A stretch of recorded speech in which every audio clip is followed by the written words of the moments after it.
Sai, I need to talk to you. చెప్పు. This is not working anymore. Fridge కదా అనుకుంటూనే ఉన్నా. మొన్నే 2 బీర్లు పెట్టా, అయినా కూడా చిల్లే కావట్లేదు. వారంటీలో ఉందో లేదో. నేను చెప్పేది ఫ్రిడ్జ్ గురించి కాదు, మరి మన రిలేషన్షిప్ గురించి. ఓ ఏమైంది? ఇంట్లో మ్యాచెస్ చూస్తున్నారు. ఆల్రెడీ ఒక అబ్బాయితో ఫైనల్ అయ్యేలా ఉంది. మరి ఇంత గుడ్ న్యూస్ ఏంటి రమ్య, అంత సీరియస్ ఫేస్ చేసుకుని చెప్తావు? అంటే ఇప్పుడు నీకు మన బ్రేకప్ గుడ్ న్యూసా? నీకు పెళ్లి కుదిరింది, ఇదైతే గుడ్ న్యూసే కదా. ఇదిగో ముందే చెప్తున్నాను, పార్టీ అయితే ఇయ్యాల్సిందే. అండ్ ఫస్ట్ ఇన్విటేషన్ కూడా నాకే ఇయ్యాలి. ఇలాంటి యాటిట్యూడ్ వల్లే వదిలించుకుంటోంది.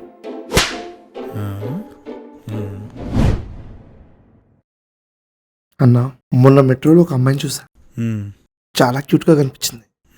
తర్వాత తను కాలుకున్న మెట్లు చూసి చాలా బాధ అనిపించింది. ఓ రాత్రితో పడుకోలేదు తెలుసా. అలాంటిది నువ్వు నీ 5 ఏళ్ళ రిలేషన్షిప్ కి ఫుల్ స్టాప్ పడితే నవ్వుతే ఎలా ఉన్నావు?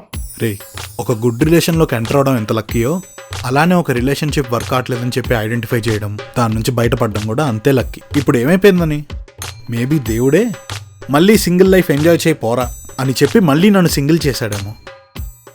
మరి దేవుడే చెప్పాక మనం సెలబ్రేట్ చేసుకోకుండా ఉండడం తప్పే కదా? తప్పలేదు, అసలు తప్పే లేదు. ఎంత నెలండో ఫ్రెండ్ ఉండడం మంచిదేలారా. రోజు ఏదో సాగు చెప్పి పార్టీ ఇస్తాడు. అసలు మీ సొల్లు వింటున్నందుకు నన్ను నేను